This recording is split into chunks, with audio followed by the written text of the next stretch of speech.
Boa noite para quem está aqui na igreja nessa noite, nessa quinta-feira, sem chuva hoje, mas graças a Deus, Deus tem nos trazido aqui para podermos cultuar ao Senhor presencialmente, celebrar o nome de Deus, exaltá-lo e ouvir a sua palavra. Boa noite para quem está também acompanhando a gente de casa, para quem está acompanhando aí através dos canais da Igreja das Américas, tem essa oportunidade também de juntos aqui, apesar da distância, nós podermos cultuar ao Senhor, nós podermos também meditar na sua palavra. Nós hoje vamos conversar sobre um texto muito conhecido, que você vai abrir aí a sua Bíblia em Filipenses capítulo 3, versículos 12 a 16. Filipenses, carta de Paulo aos Filipenses, capítulo 3, versículos 12 a 16. E nós vamos ter um momento de oração, pedindo a Deus que fale conosco, nos ilumine, nos ajude nessa hora a compreender a sua palavra. Se você já achou o texto, vamos orar. Senhor, nós te agradecemos pela oportunidade, pelo privilégio de termos em nossas mãos a tua palavra, de podermos ler a tua palavra, Senhor, e através da instrumentalidade do teu Espírito Santo, da ação maravilhosa, graciosa, Pai, iluminadora do teu Espírito, nós podemos compreender essas verdades tão poderosas, que são fundamentais para a nossa vida. Deus, que nessa noite o Senhor nos tome pela mão, e o Senhor nos conduza por essa palavra, e o Senhor nos ensine aquilo que o Senhor tem preparado para nós, que possamos sair daqui, Senhor, transformados pela Tua Palavra, que possamos sair daqui com uma nova perspectiva, com uma nova, ó Deus, percepção da nossa vida, da nossa caminhada cristã, e ó Deus, que possamos, nessa noite, ver a Tua Palavra aplicada em nossas vidas. Te agradecemos desde já, em nome de Jesus, amém. Graças a Deus. Vamos fazer a leitura do texto? Filipenses, capítulo 3, versículos 12 a 16. O texto nos diz assim: não que eu o tenha recebido, não que eu o tenha recebido, ou tenha obtido a perfeição, mas prossigo para conquistar aquilo para o que também fui conquistado por Cristo Jesus. Irmãos, quanto a mim, não julgo havê-lo alcançado, mas uma coisa faço, esquecendo-me das coisas que para trás ficam e avançando para as que diante de mim estão, prossigo para o alvo, para o prêmio da soberana vocação de Deus em Cristo Jesus. Versículos 15 e 16 dizem que todos, pois, que somos perfeitos, tenhamos esse sentimento. E se porventura pensais do outro modo, também isto Deus vos esclarecerá. Todavia, andemos de acordo com o que temos alcançado. Esse é o texto, e mais uma vez nós damos graças a Deus pela sua palavra, pela bênção, que Deus preservou essa palavra, Deus inspirou essa palavra. Nós cremos que a palavra de Deus é inspirada, e aqui Deus usou esse homem chamado Paulo, o grande apóstolo Paulo, que foi usado por Deus para pregar o evangelho aos gentios, levar a palavra de Deus, como nós vimos aqui nesse texto, a Europa, a palavra de Deus chega na Europa através de um trabalho, de uma viagem empreendida aqui pelo apóstolo Paulo, orientado pelo Espírito Santo, e a gente agradece porque Deus inspirou essa palavra e preservou essa palavra para ela chegar até nós hoje. E é graça também porque Ele vai nos ajudar a compreendê-la. Muito bem, esse texto fala, Paulo apresenta aqui nesse texto, pode não parecer, mas ele está falando de uma corrida. O apóstolo Paulo está falando de uma corrida. E a gente tem aqui no Brasil, se eu perguntar para cada um aqui, talvez a corrida mais glamourosa do Brasil, se a gente fizer uma pesquisa, mais conhecida, mais falada, é a chamada Corrida de São Silvestre. Corrida de São Silvestre, que acontece sempre no final do ano, dia 31 de dezembro, e já faz parte do calendário esportivo mundial, e mesmo não sendo uma maratona, as pessoas pensam que a São Silvestre é uma maratona, mas ela só tem 15 quilômetros. Mas apesar de ser uma corrida, que não é uma maratona, nem uma meia maratona, ela é muito glamourosa, ela é famosa, ela é conhecida mundialmente. E talvez alguns aqui já tenham corrido, né? O Nando, né, eu consultei o Nando antes aqui de chegar no culto, ele falou que correu já 2 vezes a São Silvestre. Ainda não tive a oportunidade, mas se Deus me permitir, Tiago também, tá vendo? Estamos presente aqui, um corredor da São Silvestre, tá vendo, gente? Pessoal que está acompanhando de casa, então nós temos aqui representantes dessa experiência que é a corrida de São Silvestre. E eu me lembro da corrida de 2019.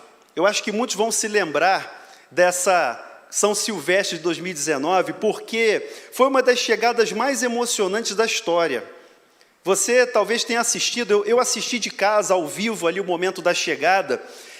Então, nós tínhamos o seguinte cenário: normalmente, o vencedor ele se destaca, ele sempre ganha já aquela distância e consolida a corrida ali naquela reta final. Mas nesse ano, nós tivemos um final muito surpreendente. E o queniano Kibiwott Kipchoge, ele conseguiu vencer a prova masculina, fazendo uma arrancada nos últimos segundos. E nos últimos segundos ele ultrapassou o ugandense Jacob Kiplimo, já na linha de chegada. Assim, foi surpreendente, porque o próprio narrador da corrida, quem acompanhou, eu lembro que eu estava em casa assistindo, Keila estava em casa acompanhando ali aquele momento final, e a gente gritava para o corredor, como se ele pudesse escutar a gente gritando para o corredor: olha, olha, olha! Estava chegando por trás dele, de forma surpreendente, o corredor queniano, que venceu a corrida, praticamente ali naquela fração de segundo final, ele consegue ultrapassar e ele vence a corrida na linha de chegada. Então, foi uma chegada emocionante. Eu acho que você lembra, se você assistiu, se não assistiu, tem vídeos por aí na internet em que você vê esse momento. O que isso tem a ver com o que a gente está conversando aqui? O que isso tem a ver com o texto de Paulo? Na passagem que nós acabamos de ler, Paulo usa uma metáfora da corrida. Talvez aqui na linguagem, na nossa tradução, ele fala: prossigo para o alvo. Ele fala que prossegue para conquistar aquilo para o que também foi conquistado por Cristo Jesus. Apesar do texto aqui não ter uma linguagem tão clara para nós aqui no português, de uma corrida, de uma cena de corrida, mas no texto original, escrito por Paulo, a linguagem é toda essa. Eu quero fazer essa comparação, né, porque muitas vezes, e dentro dessa metáfora usada por Paulo, nós precisamos entender que a vida cristã também é uma corrida, e é uma corrida de longa distância. A vida cristã, meus irmãos, não é uma corrida de 100 metros, não é um disparo ali que você tem naquela adrenalina, aquela força muscular intensa, e você resolve ali em 10 segundos. A vida cristã, ela pode ser comparada tranquilamente, como Paulo faz, a uma corrida de longa distância. O texto bíblico, muitas vezes, vai usar esse tipo de expressão. Você vai ver isso na carta aos Hebreus. Quando o autor da carta aos Hebreus, ele faz a imagem de um estádio.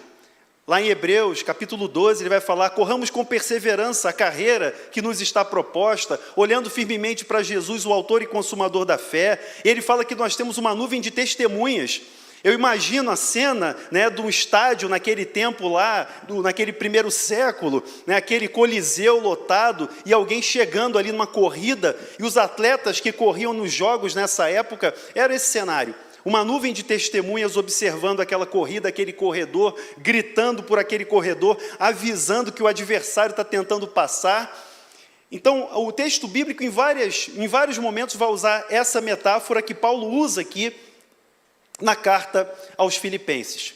Mas dentro desse cenário, desse texto, e dessa corrida da vida cristã, uma pergunta que eu quero fazer para você é o seguinte: quais são os perigos dessa corrida? Quais são os perigos dessa corrida? Quais são os erros que devem ser evitados para nós não perdermos a corrida? O ugandense perdeu a corrida naquela fração de segundo final. Talvez ele confiou demais, que estava ganha a corrida, ou ele não percebeu ali na visão periférica que alguém se aproximava, ele não apertou o passo. Foi um erro cometido. Foi mérito do vencedor, mas também tem um erro cometido por aquele que estava praticamente garantido na linha de chegada. E a terceira pergunta que eu quero colocar para você é: qual é o alvo verdadeiro da nossa corrida? Qual é o alvo verdadeiro dessa nossa corrida? Quais são os perigos da corrida?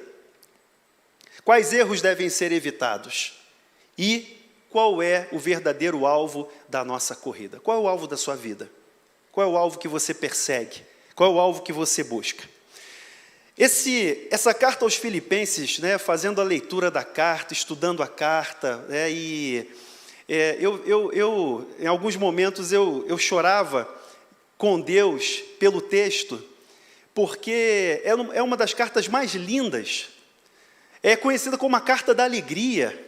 A palavra alegria se repete várias vezes nessa carta. Paulo ele vai chamar os irmãos, né, a se alegrarem no Senhor. Ele diz: alegrai-vos sempre no Senhor. Outra vez digo, alegrai-vos. Ele vai enfatizar a alegria da vida cristã. A vida cristã é uma vida de alegria, uma alegria que vem de Deus. A vida cristã é uma vida de contentamento, de satisfação em Deus. Então essa carta é linda e é importante nós conhecermos o contexto, como é que o Evangelho chegou a Filipos. Como é que a palavra de Deus chega nessa cidade? Como é que essa igreja nasce? Você pode olhar lá em Atos, no capítulo 16, não precisa abrir a Bíblia, mas você pode ler no seu dever de casa. Atos, capítulo 16, traz a narrativa da chegada do Evangelho a Filipos. E você vai ver lá no início do capítulo 16, do versículo número 6, que Paulo desejava viajar para a Ásia. E o Espírito Santo disse não. E Paulo insistiu para ir para Bitínia, e mais uma vez o texto registra que ele foi impedido pelo Espírito Santo de caminhar naquela direção, para o leste, no caso para a Ásia. E numa visão à noite, num momento em que Paulo tem uma visão de Deus, ele vê um homem da Macedônia, ele vê um homem caracterizado como alguém da Europa, que não era da Ásia, mas era da Europa, um macedônio, região ali da Grécia. E esse homem dizia o seguinte para Paulo: passa a Macedônia e ajuda-nos. Passa a Macedônia e ajuda-nos. E Paulo, a resposta que o texto bíblico coloca aqui em Atos 16, é que Paulo obedeceu a visão. Paulo obedeceu, ele entendeu que aquela visão era de Deus, que aquela chamada era de Deus, que aquela vocação divina era para que ele mudasse os seus planos.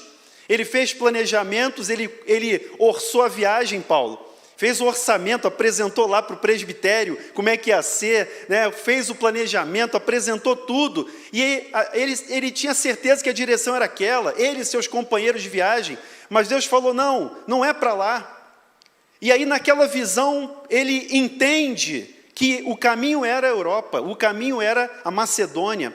E assim o Evangelho vai chegar, eles vão navegando. É interessante que o texto diz que eles navegam direitamente. A tradução em português diz assim: navegam direitamente. O uso da expressão aí sinaliza que até o vento, Deus contribuiu para que fosse rápido, direto, para eles chegarem numa cidade. Depois eles vão para Filipos, eles entram ali naquela região, depois eles se dirigem a Filipos e eles vão naquela cidade começar a buscar o que Deus vai fazer, qual é a direção de Deus para a gente aqui. E é importante a gente entender que Filipos era uma colônia romana. Filipos era uma cidade que tinha um status. O texto bíblico, no versículo 12 aí do capítulo 16 de Atos, ele vai dizer que Filipos era a primeira distrital, o primeiro distrito, e era uma colônia. Era interessante que essa cidade era grega e foi conquistada pelos romanos e passou a ter esse status de uma cidade importante. Ela tinha ali uma condição jurídica especial, e muitos ex-militares acabavam morando naquela cidade. Por isso que você vai ver no texto de Atos 16, magistrados, gente que vai ali agir de forma, com mano militar, com força policial, no momento em que há o tumulto na cidade, no momento em que Paulo é preso. Então você vai ver essa realidade. Então, Filipos tinha esse status de uma cidade romana, uma colônia romana, apesar de estar nessa, entre aspas, periferia, que era a região da Macedônia. Outra coisa importante também é que não havia liberdade religiosa. Se você observar o texto de Atos, no capítulo 16, versículo 13, eles vão procurar um lugar de oração fora da cidade. Apesar de os romanos serem muito tolerantes com a religião, e apesar de haver uma pluralidade de ídolos em Filipos, havia várias entidades que eram adoradas naquela cidade, e aí você tem o culto pagão, né, misturado, grego e romano. Você tem o judaísmo, que naquele tempo passava uma certa dificuldade, porque ele não era muito bem visto pelos romanos. Mas o que acontece é que Paulo, lá no versículo 13, ele vai para um lugar fora da cidade, porque dentro da cidade ele não podia exercer a pregação, a oração. E naquele rio, fora da cidade, ele encontra algumas mulheres que estavam orando. Encontra mulheres orando no rio, fora da cidade. Essas mulheres eram de origem judaica. Dentre elas, você vai conhecer uma pessoa especial chamada Lídia. E Lídia se converte. E Lídia abre o coração à palavra de Deus. E ela é o ponto de abertura para essa cidade. É através de Lídia que Deus começa a mostrar, né, a cumprir, a mostrar que o seu plano de salvar pessoas, vidas em Filipos começa a se concretizar. A Lídia era vendedora de púrpura, uma comerciante, né? A púrpura era um tipo de tecido caro, e ela era uma pessoa bem-sucedida, ela orava, ela era uma mulher piedosa, buscava Deus, e ela encontra Deus ali no rio, fora de Filipos, né? E ali começa um trabalho. É a partir da conversão de Lídia, e a casa de Lídia se abre para o Evangelho. E é na casa dessa mulher que começa a igreja de Filipos, né? O primeiro movimento de Evangelho é ali. Até que Paulo e seus companheiros estão pregando, estão ali na cidade se movimentando, e surge aquela jovem possuída de um espírito de adivinhação. E o texto diz que essa mulher, essa jovem, andava próximo dos apóstolos ali e dizia, né, que aqueles homens falavam do Deus Altíssimo. Só que o Deus Altíssimo que ela falava, que ela referia, não é o Deus da Bíblia. Na própria cidade, no próprio cidade de Filipos, havia um templo que era dedicado a esse Deus Altíssimo, mas que não era o Deus da Bíblia. Mas ela estava se referindo a esse Deus que era adorado em Filipos também, que não era o Deus verdadeiro. Apesar dela dizer que era o Deus verdadeiro, o Deus Altíssimo, mas era um outro Deus Altíssimo que ela estava ali falando. É por isso que Paulo, né, a percepção de Paulo e o discernimento espiritual que Paulo tem, ao saber que aquela mulher era possuída de um espírito de adivinhação, e que parecia que ela estava ajudando, mas ela estava atrapalhando a pregação do Evangelho, porque quando Paulo pregava o Evangelho, ela fazia referência àquela entidade, aquele suposto Deus Altíssimo que tinha um altar lá em Filipos. E Paulo repreende aquele espírito, a jovem é liberta, e aí acontece, né, a comoção na cidade. Sabe por quê? Porque aquela menina dava muito lucro para os seus senhores, através daquela utilização. Ela era escravizada, ela era explorada, e ela dava lucro para algumas pessoas, e cessou a fonte do lucro, porque o espírito foi expulso, a jovem foi liberta. E aqueles homens arremeteram contra Paulo, contra Silas, os seus companheiros. É interessante que Lucas está nessa narrativa como testemunho ocular, porque a partir do versículo 10 ele começa a falar na primeira pessoa do plural. Lucas fala sempre, né, contando a história como narrador. No versículo 10, ele começa a colocar nós, ele começa a se incluir. Dizem até que ele seria dessa cidade, originário. Mas o fato é que os amigos de Paulo e Paulo são levados à prisão, eles são açoitados publicamente, são humilhados, as vestes rasgadas. Você imagina, né? Tomaram uma surra, tomaram uma coça. Hein, Josimar? Tomaram uma coça em Filipos, apanharam feio e foram levados à prisão, encerrados no cárcere interior, nos pés no ferro, né, as mãos amarradas ali, presas, pés no tronco. E aí você sabe o fim dessa história de Atos 16, quando, por volta da meia-noite, Paulo e Silas oravam, cantavam hinos, e os presos escutavam. Coisa, né? Prisão, gente, prisão não é lugar de silêncio. Prisão você escuta de tudo, todas as falas, todos os palavrões, todas as todas as maldições ali, maledicências. Mas ali naquela noite, naquela madrugada, enquanto Paulo e Silas oravam, os presos escutavam. Sobreveio um terremoto, as cadeias se abriram, as prisões de todos se soltaram, e a gente tem, aquele momento desesperador do carcereiro de Filipos, em que ele vai sacar a espada, como militar que era. Ele sabia que se ele não cumprisse a missão, o castigo seria pesadíssimo, então ele prefere tirar a vida. Mas Paulo grita: não faça mal, não se faça mal, porque todos nós estamos aqui. Você imagina a sensação de liberdade naquela prisão lúgubre à noite, aquela escuridão, aquelas trevas, aquele fedor da prisão. Ninguém foge. Apesar de todos estarem livres, nas cadeias abertas, os presos não fogem. Sabe por quê? Porque a sensação da presença de Deus, a sensação da liberdade de Deus era tão maravilhosa e poderosa que ninguém tinha vontade de sair. Eles estavam ali em contato com a graça de Deus, eles estavam ali em contato com a verdade do Evangelho. Aqueles homens que estavam pregando o amor de Deus foram humilhados, espancados, colocados na prisão, e mesmo assim, eles continuavam glorificando a Deus, mesmo assim eles continuavam honrando a Deus, dizendo: Senhor, nós sabemos que o Senhor nos trouxe para cá, a gente queria ir para a Ásia, o Senhor trouxe a gente para cá, bendito seja o teu nome. Por quê? Porque nós sabemos que essa é a tua vontade, estamos aqui pela tua vontade. E por isso, eles, na prisão, oravam e louvavam a Deus, cantavam hinos ao Senhor. Por quê? Porque eles sabiam em quem eles criam, eles sabiam que Deus tinha levado, os encaminhado àquela cidade para salvação, para que Deus ali alcançasse vidas. O carcereiro pergunta: o que eu faço para ser salvo? O que eu faço para ser salvo?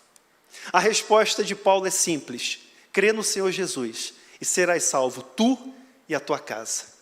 Paulo não disse que ele tinha que ser batizado primeiro, Paulo não disse que ele tinha que ser circuncidado primeiro, Paulo não disse que ele teria que fazer isso ou aquilo. Paulo diz: crê no Senhor Jesus e serás salvo, tu e a tua casa.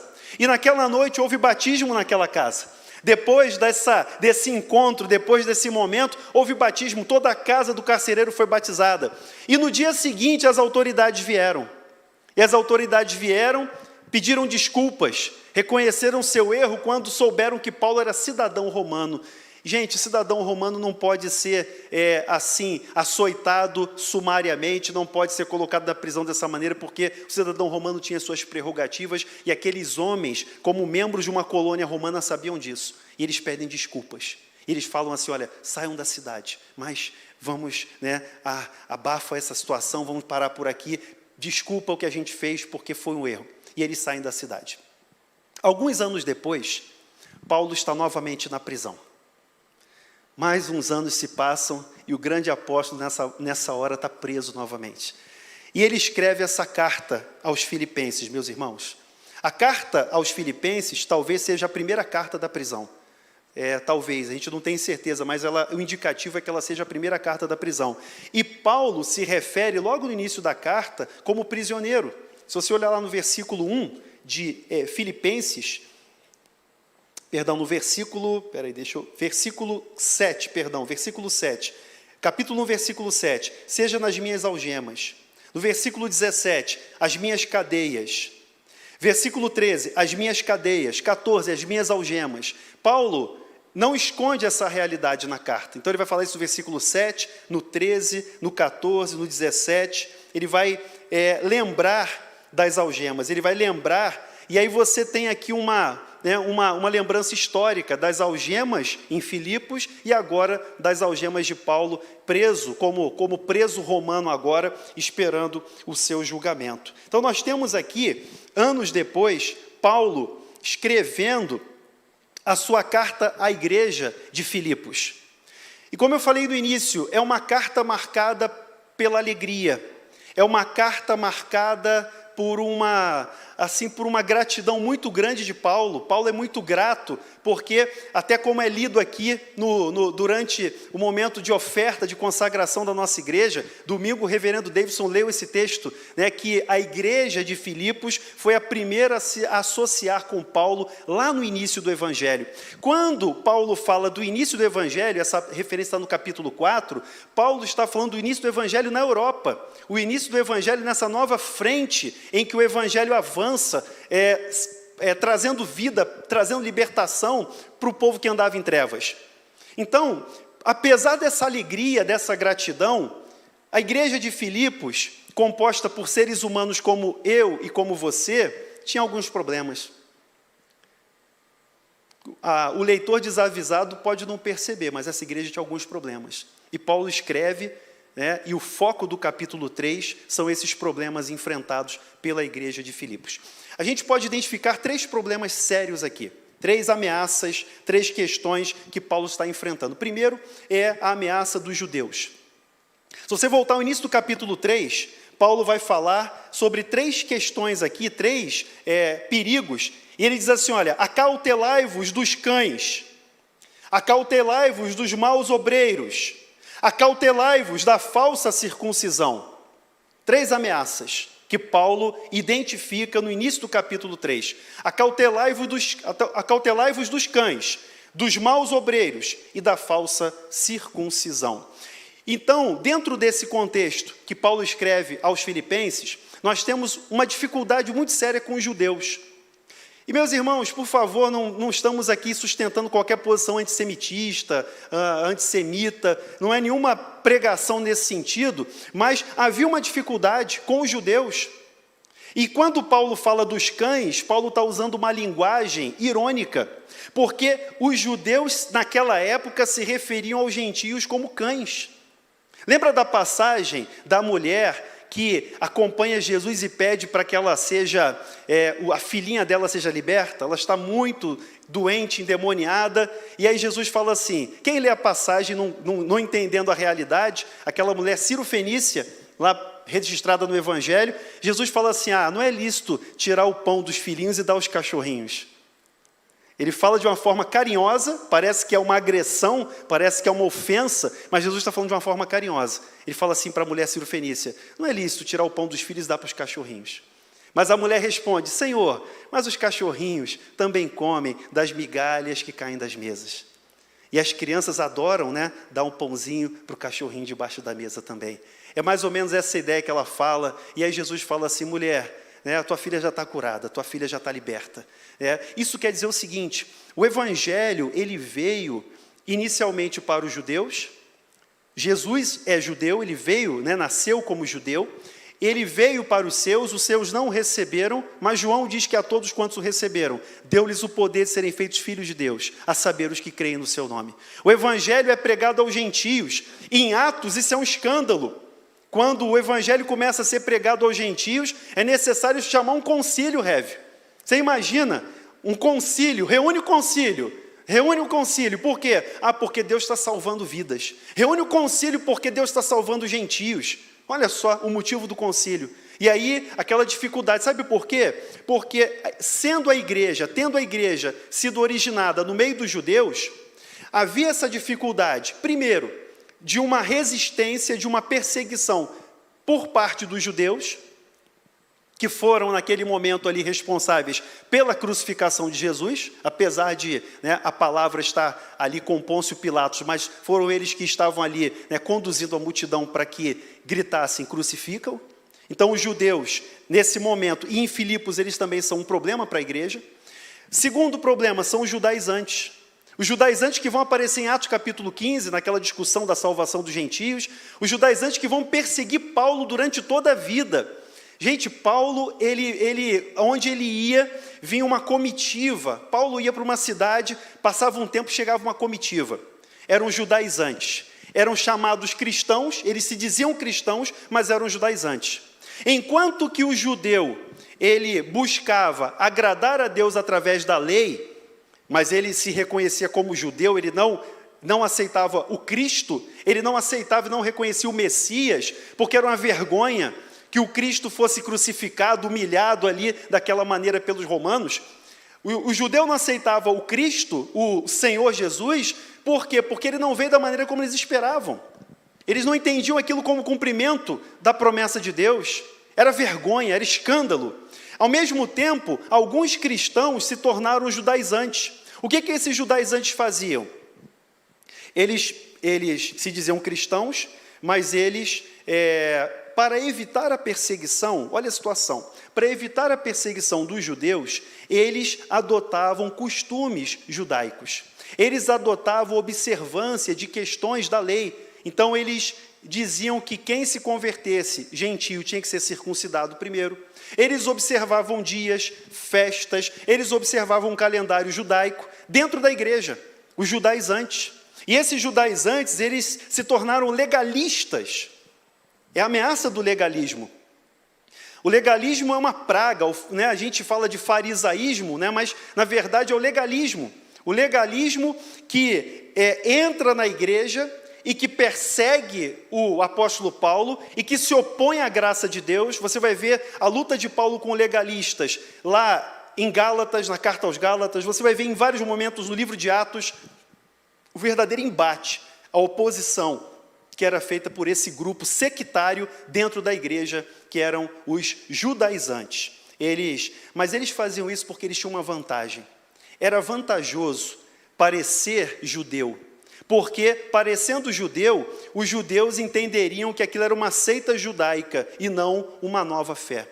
Então, por isso, os judaizantes, eles tinham vantagem em agir dessa maneira. Havia um interesse, não era de graça. Eles cumpriam esses formalismos e adotavam uma vida legalista, ascética. Por quê? Porque eles queriam agradar aqueles judeus para não serem perseguidos, sendo eles considerados ali como uma espécie de seita judaica. Era essa a intenção. Mas isso não é evangelho. E a terceira ameaça, talvez a pior de todas.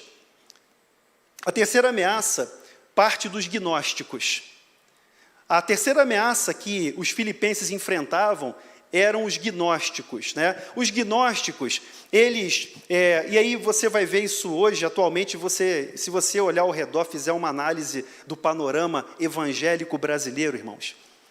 Se você fizer um panorama, né, uma análise, aqui eu não estou como juiz de ninguém, mas se você fizer um raio-x do panorama evangélico brasileiro, você vai encontrar essas três ameaças. Você vai encontrar, né, os, entre aspas, né, aqueles da lei, você vai encontrar os legalistas que querem se acomodar à situação e parecer para não serem perseguidos, para evitar a perseguição e o sofrimento, se adequarem, né, ao pensamento dominante, e você vai encontrar os gnósticos. Muitos gnósticos, na realidade que nós vivemos hoje, dentro do panorama evangélico brasileiro.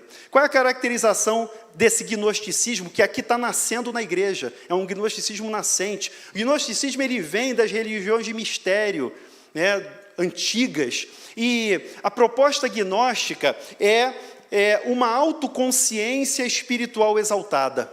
Através do conhecimento desses mistérios, eles encontrariam a salvação. Então, o gnosticismo não precisa da cruz, assim como o legalista não precisa da cruz. A gente cantou, né, Paulo, aqui, pela cruz, nós fomos atraídos para essa cruz, pela cruz nós fomos salvos. Mas esses gnósticos que estavam infiltrados na igreja, eles não precisavam da cruz. Por quê? Porque a salvação para eles era através de uma elevação de conhecimento. Eles falavam, eles eram chamados homens do Espírito, sabe?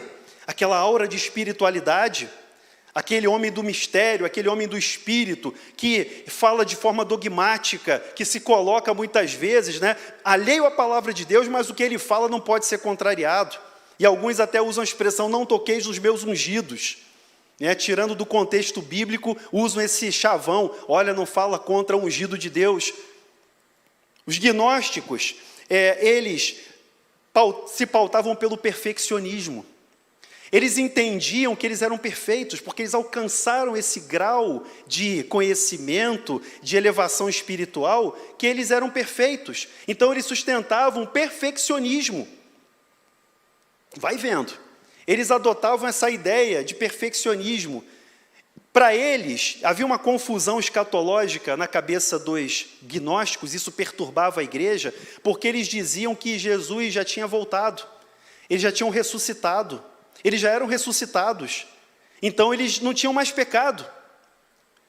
Você nunca ouviu isso nesses dias atuais, né? Esse papo você nunca ouviu, ninguém falando sobre isso hoje, né? Nós não pecamos mais, nós já estamos perfeitos agora, não tem mais pecado, nós já ressuscitamos com Cristo. Você nunca ouviu esse papo hoje. Gnósticos. Talvez esse vídeo seja até derrubado, mas você sabe, entendedores entenderão. Espero que não derrube, não estou falando o nome de ninguém, mas você sabe o que eu estou falando. Eles achavam que estavam perfeitos, não pecavam mais. Mas sabe qual era o efeito dessa perfeição? Libertinagem. A partir do momento que eles já tinham alcançado essa perfeição, eles se tornavam libertinos. O gnosticismo é acompanhado dessa libertinagem, porque eles diziam o seguinte: olha, nós não temos lei, nós já alcançamos, Jesus já veio, nós já ressuscitamos, já estamos, prontos. Eles acreditavam que já tinham alcançado a perfeição, e por isso eles eram perfeitos e eles tinham uma pregação triunfalista. Nenhuma semelhança com os nossos dias. A pregação triunfalista. Dentro desse contexto, irmãos, o gnóstico abominava o sofrimento. Gnóstico não gosta de sofrer. Sofrimento é sinal da maldição. Se você sofre, você não tem a bênção de Deus. Se você está enfermo, então você não é de Deus, você não é salvo. E a gente está vivendo um tempo tão difícil, de pandemia, vem nova onda agora, é Ômicron, é Delta Ômicron, é XYZ que vai aparecer. E para essas pessoas, para quem pensa dessa maneira, triunfalista, a doença não existe. A doença não existe. O mal não existe, por quê? Porque eu já alcancei a perfeição. E a consequência disso, e nos nossos dias a gente identifica essa realidade, é que muita gente está frustrada. Tem muita gente decepcionada com o Evangelho, porque aprendeu esse tipo de pregação, esse tipo de mensagem, e aí gera decepção. Quando eu fico doente, eu me decepciono, porque a mensagem que eu ouvi é que eu não fico doente mais. Quando eu peco, eu fico, o que está acontecendo? Porque a mensagem que eu ouvi é que eu não peco mais.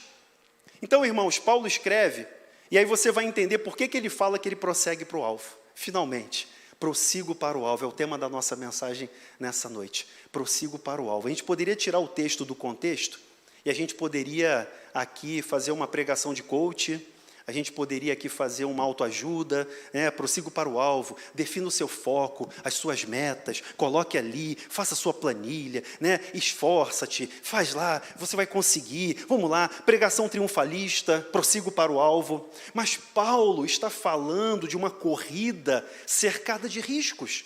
Paulo está falando, eu estou correndo, mas eu sei que tem um risco, nós estamos cercados de ameaças, vamos correr. Então ele diz assim, no versículo 12 do capítulo 3, que é o nosso texto base, ele diz, não que eu o tenha recebido, recebido o quê? Faz a pergunta aí para o texto, recebido o quê? A que Paulo está se referindo? Ele faz de propósito. Paulo é matreiro aqui na carta, porque ele deixa umas palavras no ar de propósito, sabe, para a gente ficar na dúvida. Mas se você voltar no versículo anterior, Paulo fala da ressurreição. Ele diz assim, no versículo, vamos ler os versículos 9 até 11, para a gente entender. Ele está dizendo o seguinte, ser achado nele, não tendo justiça própria, que procede de lei, judeus, judaizantes, gnósticos.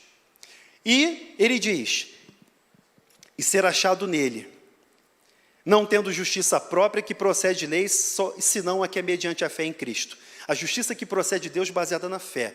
Para quê? Para o conhecer. O gnóstico pregava o conhecimento como salvação.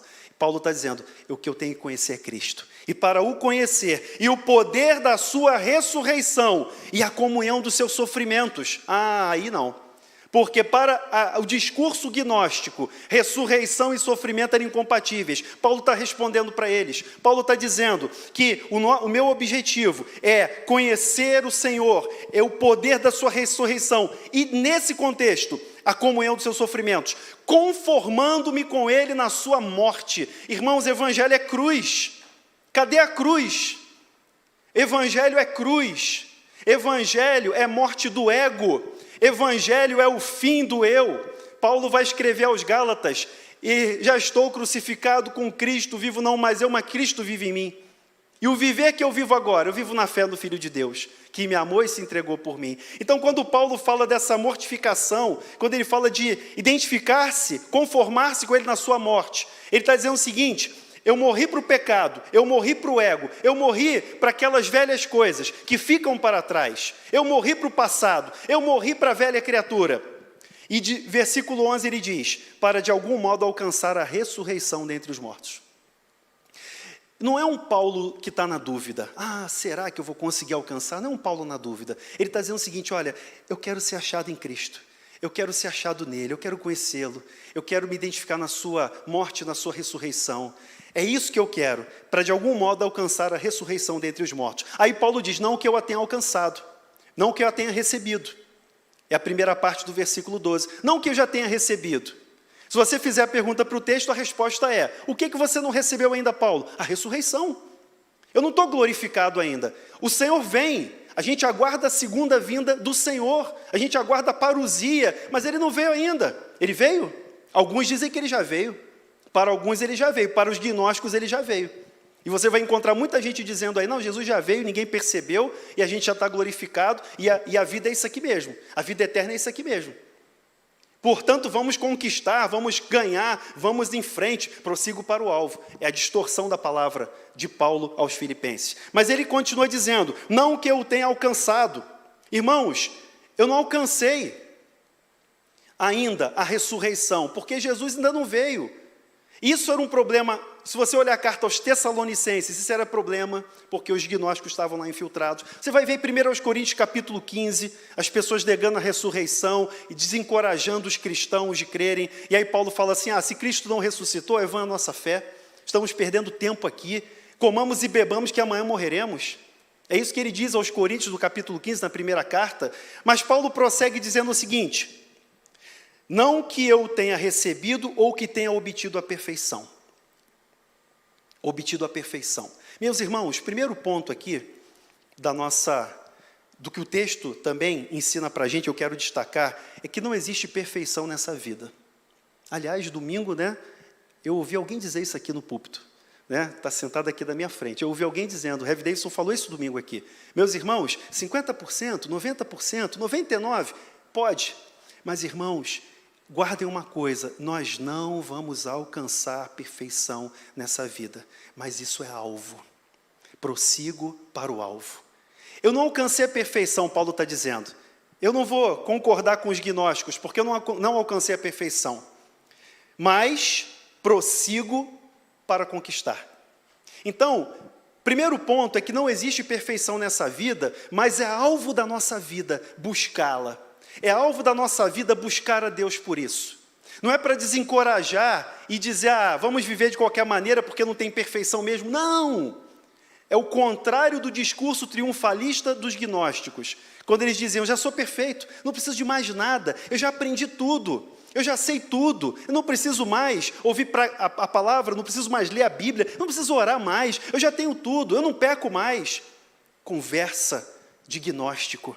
Paulo está dizendo, eu não obtive a perfeição. Gente, isso é tão claro para Paulo, que lá no início da carta, volta lá comigo no capítulo 1, inciso, olha aí, estou confundindo com a lei, Que maravilha, que bênção, Versículo 6, aí quando eu vou dar aula lá de direito, eu falo versículo, aí fico vermelho de vergonha, mas vamos lá.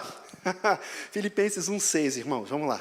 Estou plenamente certo, irmãos, estou plenamente certo. Eu gosto quando Paulo fala isso, ele fala isso aqui algumas vezes, na carta. Estou plenamente certo de que aquele que começou boa obra em vós, o que ele vai fazer? Há de completá-la até ao dia de Cristo Jesus. Então, Paulo já começa a carta apontando a verdade, que não existe perfeição nessa vida, mas ele está certo que o Deus que começou a boa obra é poderoso, o Deus que começou a boa obra, ele vai completar a obra até o dia de Cristo. Até o dia de Cristo, prossigo para conquistar aquilo para o que também foi conquistado por Ele. Então, irmãos, não temos perfeição nessa vida, mas nós somos chamados a buscar. e mais do que buscar, a confiar em Deus, que essa obra vai se completar. Talvez eu olhe para mim hoje e fique muito decepcionado. E todo dia isso acontece comigo, eu vou dizer para vocês que é verdade, todo dia eu olho para mim e falo assim, que miséria, que desgraça, que vexame. Quando eu olho para mim, olho para o meu coração, olho para mim, para as minhas atitudes, eu falo assim, como é que pode? Mas eu estou certo de que aquele que começou a boa obra, irmão, vai completar a obra até o dia de Cristo. A gente tinha que andar com uma placa assim, olha, desculpe o transtorno, estou em obras. Né, Paulo? Você põe lá na obra, você põe essa plaquinha, não é? Então, desculpe o transtorno, estou em obras. Sabe, eu estou sujo de cimento, o tijolo está ali sendo levantado, você não tem aí, ainda não colocou o revestimento, está feio. Mas eu tenho certeza, eu estou certo, de que aquele que começou a boa obra vai completar até o dia de Cristo Jesus. A perfeição nós não temos, irmãos, mas o Senhor vai fazer isso na nossa vida. Amém? Deus vai fazer isso na nossa vida, nós cremos nisso. Paulo reforça essa ideia no capítulo 2, versículos 12 e 13. Volta aí para o capítulo 2, agora vira a página. Filipenses 2, 12 e 13. Ele diz assim, assim, pois, amados meus, como sempre obedecestes, não só na minha presença, porém muito mais agora na minha ausência. O que ele faz aí? Desenvolvei a vossa salvação com temor e tremor. Desenvolvei a vossa salvação. Paulo está deixando claro que a vida cristã é uma corrida de longa distância e que a gente vai desenvolver essa salvação. Como assim, Marcelo? A salvação então é por obras, eu faço para ser salvo? Não. A salvação que Paulo se refere aqui é a maturidade cristã, é o aperfeiçoamento cristão, é a nossa caminhada, irmãos. O tempo passa e dentro do propósito de Deus, nós temos que crescer. Nós não podemos ser crianças espirituais a vida toda. Crianças espirituais, com todo respeito, adolescentes espirituais a vida toda. Você vê o exemplo de Sansão no Antigo Testamento. Sansão era um adolescente espiritual, não tinha freio, fazia o que ele queria, usava a força que Deus tinha dado, né, o que Deus tinha concedido a ele, um dom especial, ele usava de qualquer maneira, uma adolescência espiritual que ele vivia. O homem demorou a entender, ele só entendeu quando furaram os olhos dele, ele estava lá na moenda, e ele falou, Senhor, me perdoa, Senhor, tem misericórdia da minha vida. Meus irmãos, se nós não entendemos isso, que o caminho de Deus para a gente é o caminho do crescimento, a gente vai se arrastar a vida toda, como crianças, como bebês espirituais, sem maturidade, com nhen-nhen-nhen, durante toda a vida e criando problema dentro da igreja. Essa é a realidade. Essa é a realidade. Então, Paulo diz, desenvolver a salvação com temor e tremor. Sabe por quê? Porque Deus, versículo 13, Deus é quem efetua em vós o querer e o realizar, segundo a sua boa vontade. A vontade de Deus é desenvolver a nossa salvação. A vontade de Deus é o nosso crescimento, é prosseguir para o alvo. Que alvo é esse, Paulo? O alvo, eu fui conquistado por Cristo. Sabe por que eu fui conquistado por Cristo? Para ser Cristo. Sabe o que Deus está fazendo na nossa vida? Deus está tirando tudo que não é Cristo da gente, sabe? Tudo que não é Cristo, que ainda está grudado na nossa vida, Deus está tirando, irmãos. É por isso que Paulo diz que ele se identifica com o sofrimento de Cristo, porque estar em Cristo é a morte do ego. E você vê isso no relato que a gente fez aqui hoje, porque a vontade de Paulo era ir para a Ásia, Deus falou, você não vai para lá, 2 vezes você não vai, você vai para lá. E isso custou para Paulo, custou o açoite, a prisão, a vergonha, o vexame, e está custando nesse momento da carta, que Paulo está preso por causa do Evangelho. Mas, irmãos, os gnósticos, que eram os homens do Espírito, eles não entendiam isso. Eles diziam, você não pode sofrer, Paulo é um fracassado. Epafrodito, que está lá no capítulo 2, 27 a 29, nesse capítulo, ele diz assim, olha, lá ele fala de Epafrodito, que vai ser o portador da carta. Ele diz assim, olha, com efeito, 27, adoeceu mortalmente, Deus, porém, se compadeceu dele. E não somente dele, mas também de mim, para que eu não tivesse tristeza sobre tristeza. Hoje recebemos uma ótima notícia, né, Rev? Deus faz isso, irmãos. Deus se compadece de nós para que na nossa caminhada, na nossa corrida, nós não tenhamos tristeza sobre tristeza. Deus dá esses bálsamos para a gente, sabe? Ah, mas a vida cristã é uma vida de sofrimento? Às vezes sim. Não é todo dia, toda hora, mas às vezes tem, irmãos. E a gente tem que saber lidar com isso, porque faz parte. O corredor sofre. Corredor de longa distância, o músculo dói, a cãibra vem, o pé dói, o calo, a bolha, sabe, o sol, o calor, a sede, sofre, mas ele prossegue para o alvo. Isso para os gnósticos, isso aqui era incompatível. O evangelho não pode ser isso. Epafrodito chegou à porta da morte, ele diz assim, olha, no versículo 29, recebei-o, pois, no Senhor com toda alegria, e honrai sempre homens como esse. Honrai sempre homens como esse. Sabe por quê? Porque ele esteve à porta da morte, por causa de Cristo. Ele estava ali servindo a Cristo, esteve à porta da morte. Falar de doença para o gnóstico é uma abominação. Mas dentro da realidade do Evangelho, dentro da realidade que nós vivemos na caminhada cristã, faz parte. Faz parte. Alguém quer ficar doente? Não, mas faz parte. Alguém quer sofrer? Não, mas faz parte. Saiba lidar com isso. Por quê? Porque nós prosseguimos para o alvo. Irmãos, nós prosseguimos para o alvo. Paulo vai dizer o seguinte, na sequência do texto, voltando para o capítulo 3, ele vai dizer o seguinte, mas prossigo para conquistar aquilo para o que também fui conquistado por Cristo Jesus. A palavra prossigo, que Paulo coloca aqui, é persigo. Na nossa tradução está prossigo, mas a ideia de Paulo aqui, a palavra, ele está correndo, ele está perseguindo. Sabe o que ele está perseguindo? A linha de chegada. Eu prossigo, eu persigo aquilo, eu persigo a fita da chegada, eu persigo aquilo para o que foi também conquistado. Nós fomos conquistados para a maturidade cristã. Eu e você fomos conquistados para prosseguir para esse alvo. Qual é o alvo, Paulo? O alvo é a maturidade cristã. O alvo de Paulo e o alvo das nossas vidas no Evangelho é a maturidade cristã. Ele diz, não alcancei ainda. Versículo 13. Irmãos, quanto a mim, não julgo havê-lo alcançado. Ele deixa claro, olha, eu sou perfeito? Não. Eu já alcancei? Não. Mas uma coisa faço. Esquecendo-me das coisas que para trás ficam e avançando para as que diante de mim estão. Então, a corrida cristã, prosseguir para o alvo, implica deixar para trás, esquecer.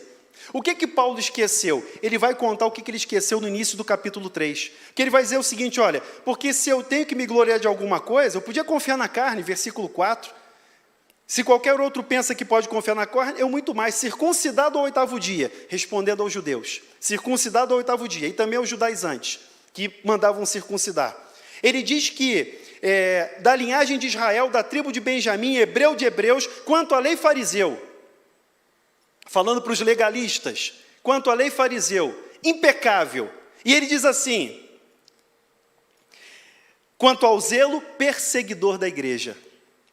Paulo é mestre, e é claro que o Espírito Santo é que conduz essa pena afiada de Paulo, porque ele é mestre do jogo de palavras.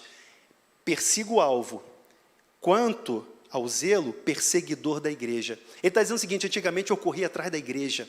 Lá em Atos, você vai ver que Paulo, ele respirava ameaças. O texto, ele traz uma ideia, né, para a gente respirar, mas é uma fera bufando, rosnando, querendo destruir a igreja do Senhor. Foi essa a história de Paulo. Quanto ao zelo perseguidor da igreja, mas agora eu persigo o alvo, eu deixei para trás.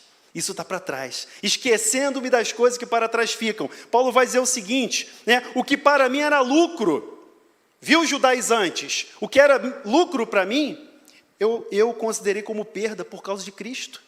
Porque era muito bom se Paulo acomodasse as coisas, irmãos. Se ele conseguisse ajustar, sabe? Ele tinha tudo para isso. Conhecia a lei, ele tem o domínio da lei, ele era fariseu de fariseus, hebreu de hebreus, era impecável, perseguidor da igreja, ele podia se comportar muito bem dentro desse sistema, jogar a regra do jogo e ser bem tratado e não ser perseguido, mas ele diz, o que para mim era lucro, o que para vocês é lucro dos judaizantes, eu considerei isso por perda, por causa de Cristo. E ele diz, sim, deveras considero tudo como perda. Sabe por quê? Por causa da sublimidade do conhecimento de Cristo Jesus, meu Senhor, por amor do qual perdi todas as coisas e as considero como refúgio para ganhar Cristo. esquecendo-me das coisas que para trás ficam. Aí você está vendo o que Paulo abandonou? Abandonou o status, abandonou a consideração daqueles que eram do seu povo, os judeus. Abandonou a tranquilidade, o conforto. Para quê? Para ser achado em Cristo. Como ele diz no versículo 9, ser achado nele, e ser achado nele. Não pela justiça que vem da lei, mas a justiça que vem da fé. E por isso que Paulo diz, esquecendo-me das coisas que para trás ficam, e avançando para as que estão diante de mim. Paulo não vivia mais no passado. Paulo não se confiava no seu passado.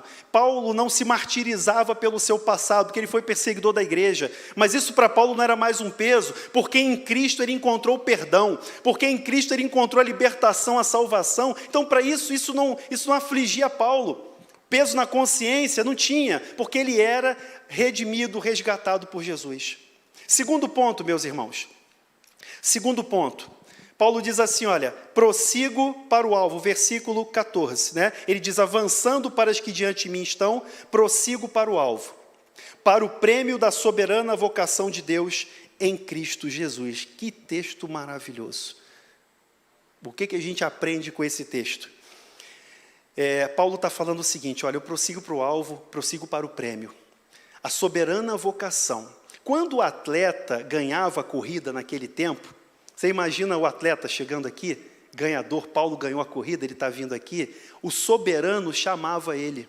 O rei, lembra? A cena, imagina a cena, né? Estava ali o imperador, o cônsul, aquela autoridade máxima, o soberano, ele estava no estádio, naquela tribuna de honra. Aí o soberano falava assim, Josimar, vem cá, Josimar. Aí vinha o Josimar, e ele entregava a coroa. Essa é a vocação.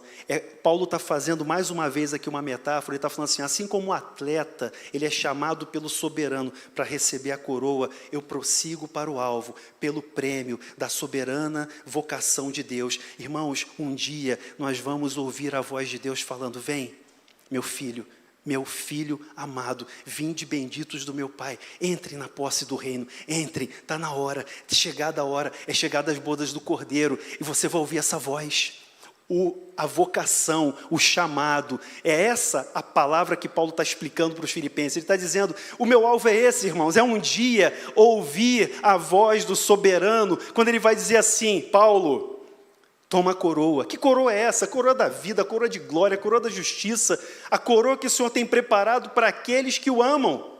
Eu e você, prossigo para o alvo. Qual é o alvo da tua vida?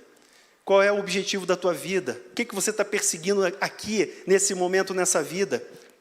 Veja, meus irmãos, a gente aprende aqui nesse texto que dentro dessa corrida cristã, nós não procuramos o nosso próprio interesse.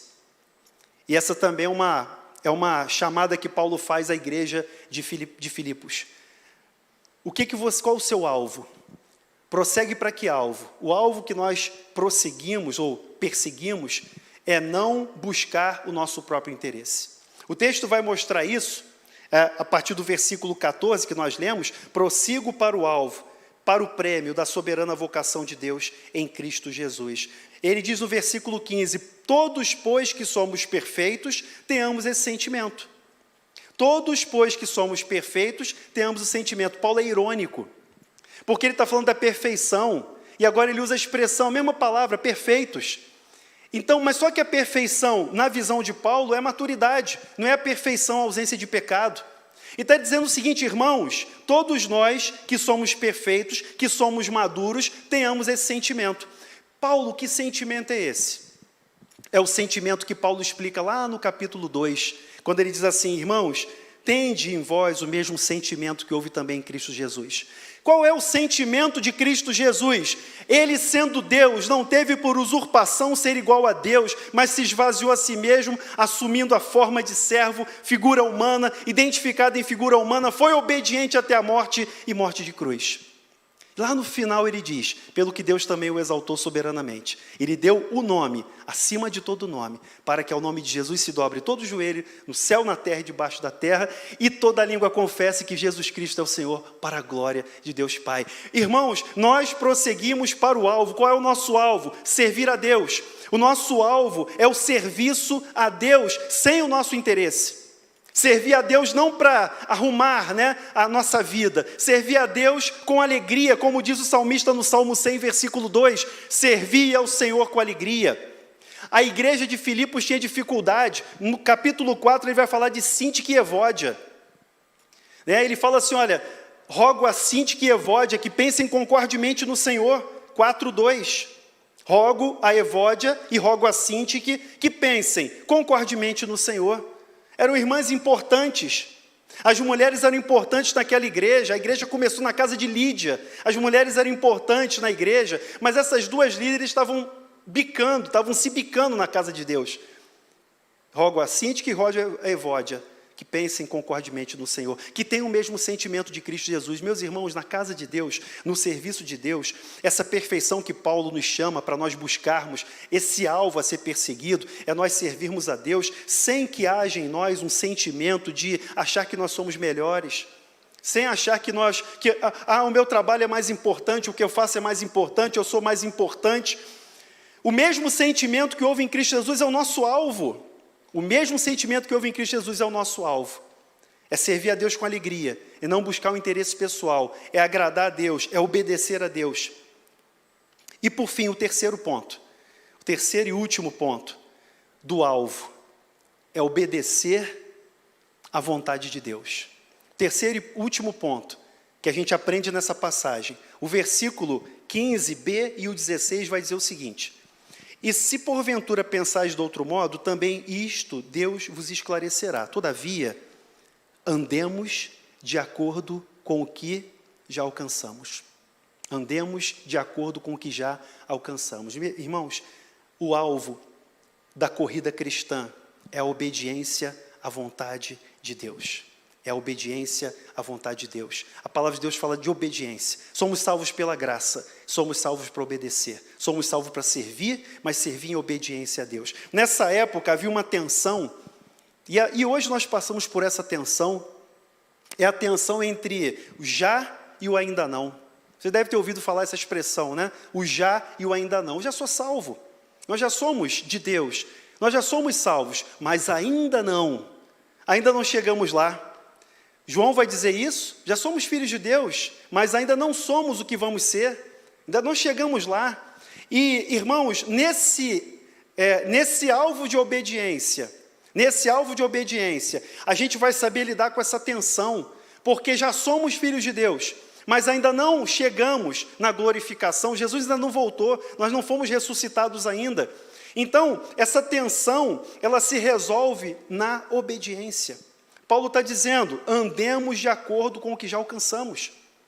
Andemos de acordo com o que já alcançamos. Então, a esperança escatológica que nós temos, a gente tem que ter isso muito claro na mente, que nós aguardamos a vinda do Senhor, e nós sempre falamos isso aqui durante a ceia. O Senhor disse que a gente faz isso para lembrar a morte do Senhor até que Ele venha. A gente sempre celebra olhando para o futuro, na nossa esperança escatológica. Na época de Paulo, e hoje as pessoas também, alguns pensam assim, a ideia grega de tempo era cíclica. O grego não tinha visão linear do tempo, ele pensava no tempo, numa visão cíclica, em períodos, ciclos que se repetiam. Mas a visão de Deus para o tempo, o propósito de Deus para o tempo, é que haverá consumação de todas as coisas. A gente está entre a redenção e a consumação. A gente já é redimido, mas ainda não chegou o tempo da consumação, ainda não chegou o tempo em que nós teremos Cristo em nós, definitivamente, realizando todas essas questões. Irmãos, termino aqui colocando para nós esse desafio. Termino aqui colocando diante de nós esse desafio de Paulo. Esquecendo-me das coisas que para trás ficam, avançando para as que diante de mim estão, prossigo para o alvo. Prossigo para o alvo. O alvo de buscar essa perfeição que nós não temos ainda. Mas o Senhor vai completar a obra dele na nossa vida. Eu creio. Eu creio que Deus vai completar a obra dele na nossa vida. Apesar de hoje você olhar e falar assim, está difícil, Senhor, mas Deus vai completar. O alvo de servir ao Senhor humildemente. O alvo de servir ao Senhor com humildade. O alvo de servir ao Senhor com alegria. E o alvo de obedecer diante dessa firme esperança na promessa de Deus. A vida de equilíbrio, a vida de maturidade cristã, uma vida de obediência. Obediência às promessas que Deus fez e que nós aguardamos, né, no nosso coração, confiante que Ele vai cumprir na nossa vida. Deus abençoe a sua vida, que Deus abençoe cada um de nós e que essa palavra venha realmente produzir o fruto desejado por Deus no nosso coração. Vamos louvar ao Senhor?